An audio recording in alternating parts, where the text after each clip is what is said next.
હે જે દુંદાળો દુઃખ ભંજનો હન સદાય બાળાવેશ, પણ પ્રથમ પેલા સમરીએ આ તો ગૌરી નંદ ગણેશ.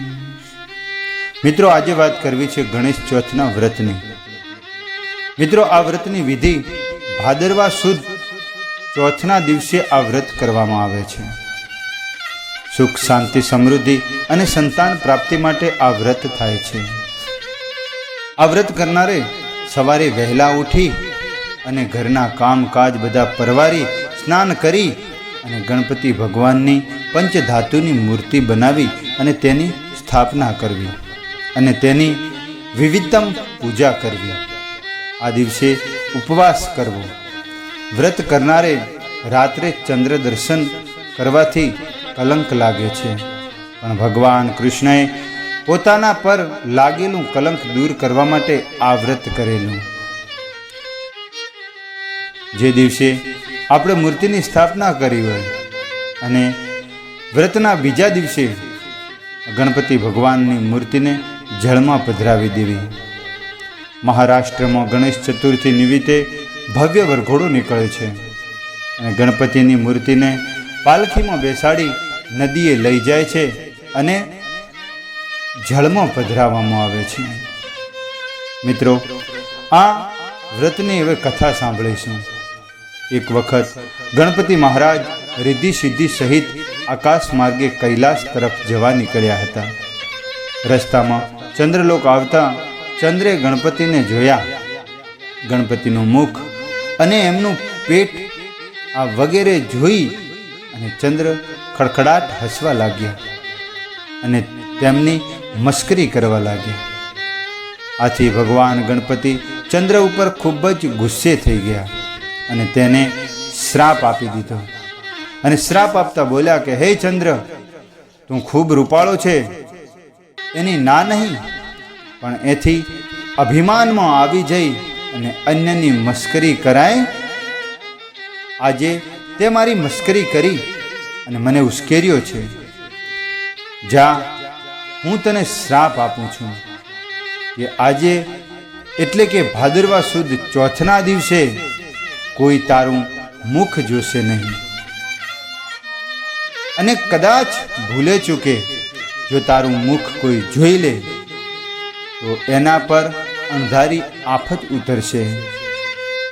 આ સાંભળી ચંદ્ર ધ્રુજી ઉઠ્યો અને બીકનો માર્યો કમળમાં છુપાઈ ગયો. ચારે કોર અંધકાર છવાઈ ગયો અને હાહાકાર મચી ગયો. સ્વર્ગલોકમાં દેવો આ જોઈ અને તુરંત બ્રહ્માજી પાસે દોડીને ગયા અને ચંદ્રના શ્રાપનું નિવારણ કરવા માટે પૂછવા લાગ્યા. ત્યારે ભગવાન શ્રી બ્રહ્માજી બોલ્યા, ગણપતિનો શ્રાપ કદી મિથ્યા જતો નથી, છતાં હું તમને એના નિવારણનો એક ઉપાય જરૂરથી આપીશ. તો સાંભળો. થોડા દિવસ પછી ભાદરવો મહિનો આવશે. એ મહિનામાં સુદ એકમથી લઈ અને ચોથ સુધીમાં ચંદ્રએ વ્રત કરવાનું છે અને એ વખતે ગણપતિ કોઈ પંચધાતુની અથવા તો કે પંચધાતુની મૂર્તિ બનાવી અને તેમના સ્થાપના કરવાની અને પછી વિદ્યમ તેમની પૂજા કરવાની છે. નિવેદમાં લાડુ ધરાવજો. સાંજે ગણપતિની મૂર્તિને વાજતે ગાજતે નદીના કોઠે લઈ જઈ અને જળમાં પધરાવી દેજો. આ દિવસે બ્રાહ્મણોને જમાડી યોગ્ય યથાસ્થાન પ્રમાણે દાન દક્ષિણા આપવામાં આવે છે તો ગણપતિ જરૂરથી રીઝે છે અને ચંદ્રને શ્રાપમાંથી મુક્તિ આપશે. ચંદ્રે ભાદરવો મહિનો બેસતા જ ગણપતિની સ્થાપના કરી ગણેશ ચોથનું વ્રત કરવા માંડ્યું. વિધિપૂર્વક એની પૂજા પાઠ કરી અને ચંદ્રે ગણપતિને પ્રાર્થના કરી કે હે ગજાનંદ સ્વામી, મારા ભૂલમાં જે કંઈ બોલાઈ ગયું હોય તે કૃપા કરીને ભૂલી જાઓ અને મને ક્ષમા કરો. હવેથી આવી ભૂલ હું કોઈ દિવસ નહીં કરું. તમે દયાળુ છો, કૃપા કરી અને મને શ્રાપમાંથી મુક્ત કરો. ભગવાન ગણપતિ ચંદ્રની ભક્તિ જોઈને ખુશ થયા અને તેને દર્શન આપતા બોલ્યા, હે ચંદ્ર, તું સંપૂર્ણ રીતે શ્રાપમાંથી તો મુક્ત નહીં થઈ શકે. તેમ છતાં તારા વ્રતથી હું ખુશ થયો છું. હું શ્રાપમાં થોડો હળવો બનાવી શકું છું. જો કોઈ પણ વ્યક્તિ ભાદરવા સુદ બીજના ચંદ્રના દર્શન કરી અને પછી ચોથના દર્શન કરશે તો હું તેને કોઈ પણ જાતનું સંકટ નહીં પડે. આટલું હું તને માફ કરી દઉં છું. બાકી તો ભાદરવા સુદ ચોથના દિવસે જો કોઈ તારા દર્શન કરશે તો તેને કલંક લાગ્યા વગર નહીં રહે.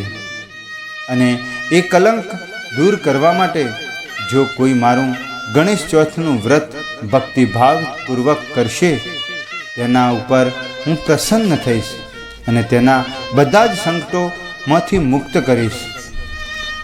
આ એક મસ્કરીની વાત થઈ મિત્રો, કારણ કે ભગવાન ચંદ્રએ ભગવાન ગણપતિની મસ્કરી કરી હતી.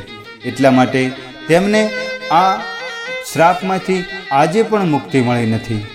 માટે ભગવાન ગણપતિની આપણે પૂજા કરીએ છીએ. સૌથી પ્રથમ ભગવાન ગણપતિનું નામ લેવામાં આવે છે. અષ્ટસિદ્ધિ અને નવનિધિના દાતા છે પોતે, અને રિદ્ધિ સિદ્ધિના ભંડાર ભરીને લાવે છે. એમને સંકટ હરે છે, કારણ કે વિઘ્નહર્તા દેવ એટલે ભગવાન ગણેશ છે.